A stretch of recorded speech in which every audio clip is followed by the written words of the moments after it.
Hello friends, आज मैं आप लोगों को बताना चाहता हूँ कि कैसे मेरी एक बड़ी डिसीज़न जो मैंने अपने लाइफ को लेकर ली थी और मैंने सोचा था कि मेरा लाइफ उससे चेंज हो जाएगा और मैं बहुत सारी रिस्पॉन्सिबिलिटीज़ रहती है किसी भी एक मेल पर्सन के ऊपर, तो वो सारी रिस्पॉन्सिबिलिटी मैं निभा पाऊँगा। ये सोच कर मैंने एक काफ़ी बड़ा डिसीजन लिया जो कि आज मेरे को लग रहा है कि मैं फ़ेल हो रहा हूँ।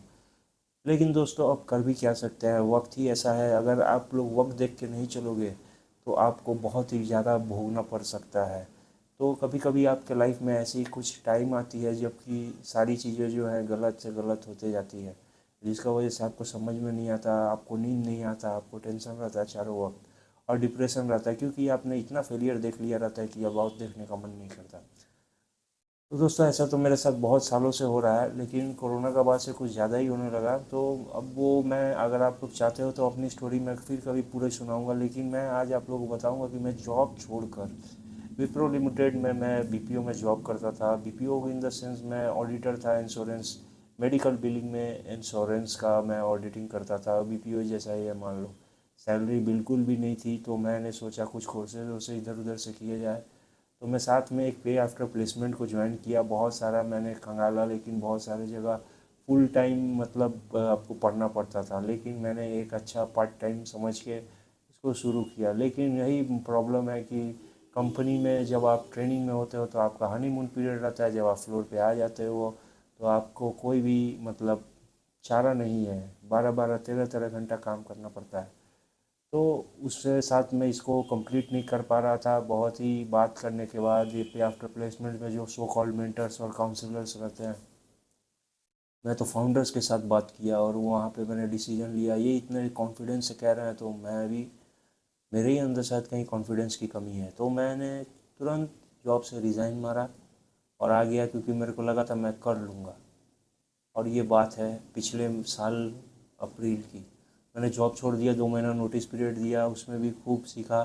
घर से ऑफिस में कोई भी काम नहीं करता, सिर्फ जाता था, खाता था, आ जाता था।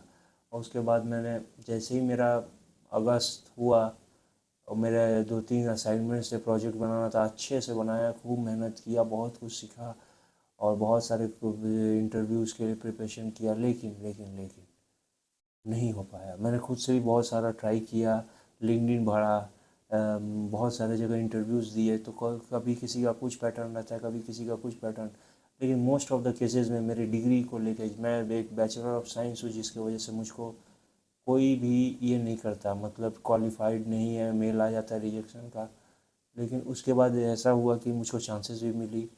तो मैं एक कंपनी में रिमोट वर्क के लिए अप्लाई किया, तो वहाँ पे मेरे को अच्छा सैलरी, मैंने बहुत ही अच्छा सैलरी मेरे को ऑफ़र हुआ। वहाँ पे मैंने काम भी किया। अब बताओ दोस्तों, मैंने 1 महीने के बाद मुझको निकाल दिया जाता है कि आपका परफॉर्मेंस सही नहीं है। मेरे को बाद में पता चलता है वो ऐसे ही करते हैं, थोड़े थोड़े मॉड्यूल सबके साथ बनवा बनवा के वो लोगों को निकाल देते हैं। तो ऐसा नहीं है कि, मतलब बहुत सारे रिमोट में फर्जी भी कंपनीज़ हैं और मेरी कोई अच्छी कंपनी में हो भी नहीं पा रही है। कभी कुछ सबको बहाना चाहिए। कभी हायरिंग फ्रीज़ है तो कहीं होल्ड पे डाल देते हैं। ऐसा करते करते मैंने 3-4 क्रैक किया और भरे तो मैंने हज़ारों है, 2000 से बेसी मैंने भर दिए होंगे ज़्यादा। और उसके बाद मैं आज इस हालत में हूँ। अब देखो दोस्तों, मेरे को छोड़े हुए लगभग 1 साल होने को है। अप्रैल और मैं 2 महीना बचा हुआ है। तो मैंने इसी टाइम में पिछले साल रिज़ाइन दिया था, लेकिन 1 साल मेरा बर्बाद हो गया। आज मैं अगर कंपनी में रहता भी और साइड से भी कर रहा होता तो आज मेरे पास कुछ सेविंग्स भी होती। मैंने सेविंग्स सारी उड़ा दी और मेरी फैमिली की रिस्पॉन्सिबिलिटी मेरे सर पे है। मुझको समझ में नहीं आ रहा कि मैं क्या करूँ। तो अब मैं क्या करने का सोच रहा हूँ कि मैं जॉब पकड़ना पड़ेगा दोस्तों, क्योंकि अभी एआई सॉफ्टवेयर इंजीनियर आ गया है, डेविन। और बहुत जगह चैट बॉट्स को लोग इम्प्लीमेंट कर रहे हैं अपने कंपनी में, जो बड़े बड़े कंपनीज़ हैं। वहाँ पे भी आप लोगों को नहीं देखना मिलेगा कि कुछ दिनों बाद। और अभी तो आज के डेट में तो मैं नोड जेएस मैंने किया है, बैकएंड सॉफ्टवेयर डेवलपमेंट, और डीएसए भी बहुत ज़्यादा प्रैक्टिस किया, बहुत ज़्यादा प्रैक्टिस किया। मत पूछो, मेरा दिमाग का दही हो गया डीएसए कर करके। ऐसा डीएसए मैंने प्रैक्टिस किया कि मैंने लॉजिक को रट लिया कि कैसे कौन सा ये सॉल्व होता है, क्योंकि हर क्वेश्चन में आपको टाइम भी नहीं देते हैं लोग। 7 से 8 मिनट में आपको सॉल्व करना रहता है कोई भी डीएसए। हाँ, सोचने में भी टाइम लगता है, तो सोचने का आपको टाइम नहीं है, बहुत ही आपको स्पीड में रहना है, क्योंकि उनको best of the best talent का तलाश रहता है। अब फ्रेशर को मैं फ्रेशर ही ना एक तरह से जाता, क्योंकि मेरा तो इंडस्ट्री टेक नहीं था। मैंने बहुत जगह झूठ भी दिखा के दिया, लेकिन कोई फ़ायदा नहीं है दोस्तों। आखिर उन लोगों को पता चल ही जाता है, क्योंकि आपके पास एक्सपीरियंस नहीं है। और मैं नहीं चाहता कि एक्सपीरियंस दिखा के जाऊँ और वहाँ पे मेरा मजाक भी उड़ जाए। तो वो ये ज़्यादा जगह मैंने नहीं किया, 3-4 जगह ही मैंने ऐसे किए थे। तो स्टार्टअप में भी चांस नहीं मिल रहा ना के बराबर, क्योंकि उनको भी बहुत ही ज़्यादा टैलेंटेड बंदा चाहिए जो बीटेक किया हो, आईटी फील्ड से हो। अब बताओ दोस्तों क्या होगा मेरा। अब मुझको फिर से बीपीओ में जाना ही पड़ेगा। बीपीओ के लिए मैंने इंटरव्यूज़ दिए। आप विश्वास करो, सॉफ्टवेयर इंजीनियर्स को अगर आप पढ़ लिए हो, आप बहुत ही अच्छा है। और आपने सॉफ्टवेयर इंजीनियरिंग जैसी फील्ड में आपने कुछ ना कुछ प्रोजेक्ट्स बनाए हैं और मॉन स्टैक किया है, या फिर जावा डेवलपमेंट किया है, या फिर सिर्फ मेरी तरह बैकएंड भी किया है, बहुत ही अच्छे बैकएंड डेवलपर भी हो, तो भी आपको बीपीओ की जॉब मिल नहीं सकती। क्योंकि अब मैं एज आप विश्वास नहीं करोगे, 13-14-15 हज़ार की जॉब्स के लिए लोग गवर्नमेंट जॉब्स की तरह एग्ज़ाम लेते हैं, 5-5 6-6 राउंड। उसके बाद 1-1 महीना का इनका बीजीवी चलता है, जैसे कि कितनी बड़ी कंपनी है। तो ये सारी चीज़ें आप लोगों को देखनी होगी। और आज के डेट में जॉब लेना बहुत ज़रूरी है, क्योंकि एआई सारा जॉब खा जाएगा हमको तो लग रहा है। लेकिन ये डरने की बात नहीं है, बहुत ही अच्छा भी कुछ होगा, लेकिन अभी के लिए बहुत ही। अब मैं आप लोगों को बताना चाहता हूँ कि अभी जो जॉब मिल रही है 3 LPA की, बेंगलोर में और पुणे में, मुंबई में और दिल्ली में, गुड़गांव में, हैदराबाद में। तो वहाँ पे मैं हूँ कोलकाता से, और मैं देख रहा हूँ कि अगर मैं सबसे चीपेस्ट सिटी में कोलकाता आता है, तो मैं देख रहा हूँ कि अगर मैं यहाँ से छोड़ के जाऊँ तो बेंगलोर में अगर जाऊँ तो वहाँ पे प्राइजेज़ हाई हैं, वहाँ पे रेंट हाई है। मैं नंगा नहाएगा क्या और निचोड़ेगा क्या।